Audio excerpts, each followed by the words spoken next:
मनोज कुमार यांचं खरं नाव हरिकिशन गिरी गोस्वामी असं होतं. चित्रपटसृष्टीच्या प्रेमासाठी त्यांनी आपल्या नावात बदल केला होता, पण त्यांना खरी ओळख भारत कुमार या नावाने मिळाली.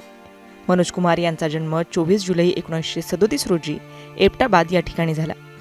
हरिकिशन गिरी गोस्वामी यांचे कुटुंब फाळणीनंतर भारतात आले आणि दिल्लीत स्थायिक झाले. मनोज कुमार यांनी फाळणीचं दुःख जवळून अनुभवलं होतं. लहानपणापासूनच त्यांना अभिनयाची आवड होती.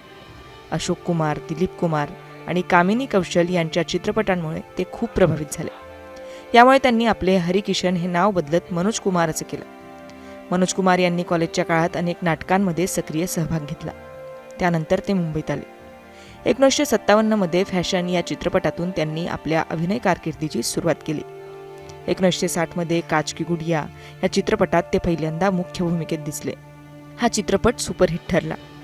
यानंतर उपकार, पत्थर के सनम, रोटी कपडा और मकान, संन्यासी आणि क्रांती यांसारख्या अनेक चित्रपटात ते झळकले. त्यांच्या बहुतेक चित्रपटांमध्ये त्यांचं नाव भारत असं असायचं. याच कारणामुळे चाहत्यांमध्ये ते भारत कुमार म्हणून लोकप्रिय झाले. 1965 मध्ये प्रदर्शित झालेला शहीद हा चित्रपट त्यांच्या कारकिर्दीतला महत्त्वाच्या चित्रपटांमध्ये गणला जातो. या देशभक्तीपर चित्रपटात त्यांनी भगत सिंग यांची भूमिका साकारली होती. यानंतर आलेल्या उपकार या चित्रपटात ते एका शेतकऱ्याच्या भूमिकेत दिसले होते. 1970 मध्ये त्यांनी निर्मित आणि दिग्दर्शित केलेला पूरब और पश्चिम हा चित्रपट देखील सुपरहिट ठरला. या चित्रपटातलं भारत का रहने वाला हो, भारत की बात सुनाता हो हे गाणं प्रचंड गाजलं.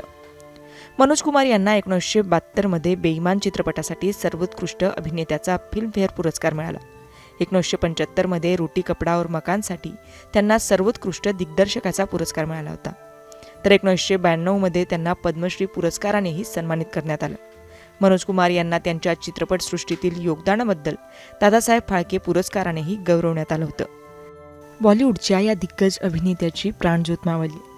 त्यांना मुंबईतकडून भावपूर्ण श्रद्धांजली.